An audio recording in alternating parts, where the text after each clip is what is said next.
জানি কালকে অনেকেই হয়তো ভিডিওর জন্য অপেক্ষা করেছেন, কিন্তু ভিডিও আসেনি। তার কারণটা নিশ্চয়ই আপনারা আমার গলার আওয়াজটা শুনেই বুঝতে পারছেন। শরীরটা খুব একটা ভালো নেই, মায়ের শরীরও ভালো নেই সেই কারণেই। যাই হোক, আজকে নিয়ে চলে এসেছি আমড়ার চাটনির রেসিপি। প্রথমেই কড়াইতে সামান্য একটু সর্ষের তেল দিয়ে তাতে পাঁচফোড়ন দিয়ে দিয়েছি। তারপরে সেদ্ধ করে রাখা আমড়া দিয়ে একটু হলুদ আর একটু নুন দিয়ে দিয়েছি। তারপর আমড়াটা ভেজে নিয়েছি। পরিমাণ মতন জল দিয়ে দিয়েছি। আমড়াটা যেহেতু আগে থেকেই সেদ্ধ করে রাখাই, তাই খুব একটা বেশি সময় লাগবে না চাটনিটা হতে। এরপর স্বাদ অনুযায়ী ওই 4 থেকে 5 চামচ চিনি দিয়ে দিয়েছি। যেহেতু আমড়া খুব টক হয় তাই।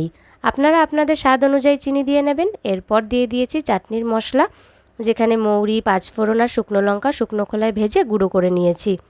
গ্যাসটা বন্ধ করেই কিন্তু চাটনির মশলাটা দিয়েছি, আর তৈরি হয়ে গেল আমড়ার চাটনি।